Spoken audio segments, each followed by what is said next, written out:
Rachid Tapti naît en 1930 à Constantine, dans l'Est algérien, dans une famille aisée. Intelligent, charmeur, il étudie le droit à Paris tout en se distinguant sur le ring. Il remporte le championnat universitaire français de boxe et cesse à la vie d'acteur, jouant dans Le Comte de Monte Cristo avec Jean Marais. Son avenir semble tracé parmi les salons parisiens. Pourtant, il choisit un autre rôle, celui d'agent secret, recruté par les services algériens via le général Kasdi Merba. Sa mission, s'infiltrer dans les hautes sphères françaises pour obtenir des informations stratégiques sur les négociations pétrolières. Il incarne alors un personnage fascinant, le prince de Marmara, invité dans les salons et reconnu comme prince oriental. Il séduit une secrétaire influente, Béatrice, dans un cercle intime du Quai d'Orsay et, depuis son appartement cossu du 16e arrondissement, obtient des documents ultra sensibles. Grâce à ces informations,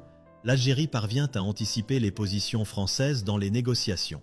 En 1971, le pays nationalise ses hydrocarbures, une victoire économique décisive rendue possible par les données de Tapti. C'est le début de la fin pour lui. Trahi par la secrétaire française, il est capturé, jugé pour espionnage économique et emprisonné à Paris. Il est condamné à 10 ans, mais échangé en 1973 contre un espion français détenu à Alger. Tapti choisit alors la discrétion, il se retire, devient avocat à El Biar et disparaît peu à peu du paysage public. Il meurt en juillet 2009, oublié, sans un hommage officiel. Sa disparition n'est révélée que 2 ans plus tard.